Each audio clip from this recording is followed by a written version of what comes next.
Jadi apa yang saya lihat terkait dengan masalah yang dihadapi oleh Dr. Tifa itu terkait dengan tulisan yang dia buat, analisa ekspresi wajah ya pada seseorang yang kebetulan itu mantan presiden kita.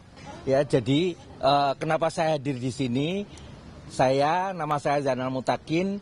Saya sejak lulus dokter tahun 83 sampai sekarang ini pekerjaan saya itu mendalami dan mengajarkan yang namanya ilmu tentang otak dan saraf. Ya. Jadi selama hampir 40 tahun saya bergelut di bidang neuroscience. Dan sampai saat ini pun sebagai seorang akademisi, sehari-hari pekerjaan saya mengajarkan ilmu itu kepada anak didik. Baik itu anak didik mahasiswa kedokteran S1, S2, sampai spesialis. Ya, semua saya berkecimpung di situ. Jadi apa yang saya lihat terkait dengan masalah yang dihadapi oleh Dr. Tifa itu terkait dengan tulisan yang dia buat, analisa ekspresi wajah ya pada seseorang yang kebetulan itu mantan presiden kita. Jadi apa yang saya lihat di situ bahwa semua yang ditulis di situ itu berbasis dari ilmu yang kita sebut neuroscience yang diaplikasikan dalam bentuk turunannya yaitu ilmu tentang perilaku, neurobehavior. Ya. Jadi disebutkan di situ banyak sekali peran organ-organ tertentu di otak. Di dalam otak itu ada pusat motorik, pusat sensorik, ada lagi bagian otak yang betul-betul menjadi pusat perilaku kita yang kita sebut sebagai limbic system. Di situ ada bagian terpenting dari sistem ini yang namanya amigdala dan hipokampus yang nantinya itu fungsinya adalah untuk mengatur dan mengelola memori ya sepanjang hidup. Jadi dalam memori kita sehari-hari itu ada yang kita sebut memori autobiografis. Jadi perjalanan hidup saya atau siapapun sejak mulai dari lahir, anak-anak, pendidikan SD, SMP, SMA, mahasiswa, semua itu seolah-olah terekam dengan detail. Dan memori itu kalau di otak ada derajatnya, tingkatannya, ada memori primer, sekunder, sama tersier. Yang autobiografis ini ada dalam kelompok yang namanya memori tersier. Seperti misalnya nama saya, nama kita, rumah kita, istri kita, anak-anak kita, sekolah kita itu tidak akan pernah bisa hilang dari ingatan. Kecuali kita cedera otak, ngalami amnesia.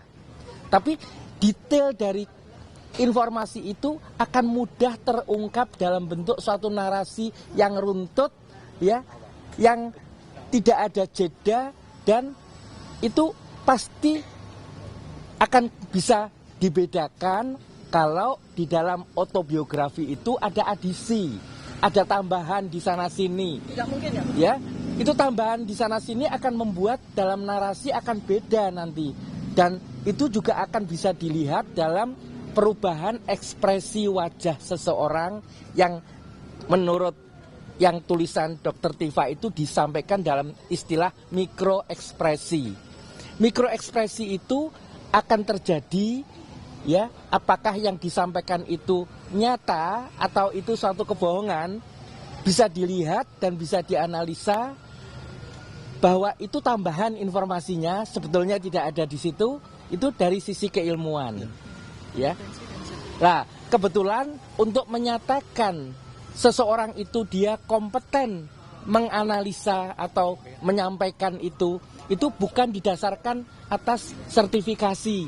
Saya tidak punya sertifikat sebagai seorang neuroscience, tapi dari karya-karya saya, dari tulisan saya, kita bisa buka Google Scholar misalkan, semua akan tidak bisa dipisahkan dari ilmu neuroscience itu.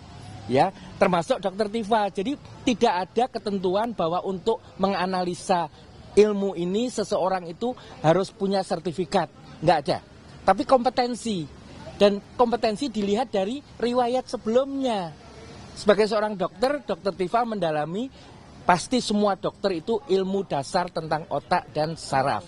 Berikutnya anatominya, fungsinya, semuanya. Terus berikutnya beliau saat ini sedang menjalani 2 program S3 di Universitas Indonesia dalam bidang neuroscience ya, neuroscience perilaku, dan kemudian di Universitas Padjadjaran juga ada program S3 yang beliau sedang jalani, belum selesai, terkait aplikasi neuroscience dalam psikologi sosial. Jadi di fakultasnya bukan fakultas kedokteran, fakultas Visipol ya, terkait dengan, tapi basisnya itu tetap neuroscience. Ya, saya mau ngomong tentang imaging ya, pencitraan foto otak seseorang dan sebagainya, itu bagian dari neuroscience. Psikologi ya, bahkan banyak tulisan yang saya lihat akhir-akhir ini, salah satunya yang ditulis oleh Dr. Taufik Basyak itu keterkaitan neuroscience dengan spiritual, bahwa keberagamaan seseorang, kedalaman dia, ketaatan pada agama itu akan bisa dilihat dari sisi keilmuan neuroscience juga. Ya, jadi luas sekali. Jadi itu meyakinkan kita bahwa tidak ada alasan untuk menolak bahwa Dr. Tifa adalah orang yang kompeten untuk melakukan suatu studi analisa di bidang neurobehavior. Ya. Tidak peduli pada siapapun, ini kebetulan kasusnya yang dianalisa itu ekspresi wajah dari video-video seorang mantan presiden. Itu kebetulan, tapi itu bisa dilakukan, ilmu itu diaplikasikan untuk siapapun. Saya rasa itu yang ingin saya sampaikan. Ya. Baik, terima kasih. Oke. Saya tambahkan sedikit ya, karena tadi Prof. Zainal menyinggung soal micro expression ya, Nah, itu jadi sebetulnya memang tadi saya menjelaskan bahwa saya ada ahli image processing yang biasanya yang sebetulnya tadinya dasarnya digunakan untuk citra satelit, foto udara gitu. Tapi sebetulnya itu untuk bisa dilakukan untuk semua objek yang bisa dipotret. Tadi Profesor Zainal sudah menyebutkan otak kalau dipotret gitu ya dengan scan gitu, ya. Itu bisa dianalisis. Nah, micro expression itu juga bisa bisa diukur secara misalnya pada saat dia melakukan kebohongan tertentu, mungkin ada ekspresi-ekspresi mulutnya yang agak perubahan bibir, matanya, gitu. Semua. Itu semua kita bisa ukur. Nah, tugas saya bisa melakukan pengukuran itu dengan sangat akurat.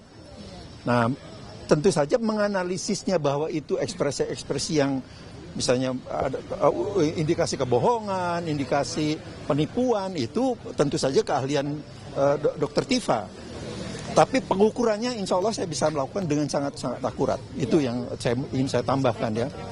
Nah, ingat pada tahun 70-an itu Borobudur itu direstorasi itu seperti itu, dipotret, kemudian sehingga batu-batunya itu diidentifikasi berdasarkan hasil potret itu yang diukur secara akurat, sehingga ketika setelah mau dibangun kembali ini cocoknya dengan yang mana gitu. Itu adalah seperti itu. Jadi ini ilmu remote sensing itu, ilmu image processing itu bisa dilakukan untuk apa saja yang bisa dipotret, diaplikasikan apa saja. Itu yang saya ingin tambahkan ya. Satu lagi tentang sertifikasi tadi ya. Saya belasan tahun hidup di terlibat dalam sertifikasi keahlian ya. Tapi keahlian-keahlian yang harus disertifikasi itu yang mempunyai civil effect.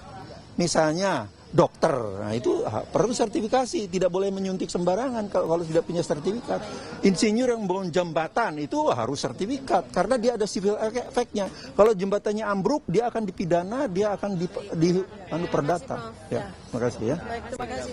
Ya, assalamualaikum warahmatullahi wabarakatuh.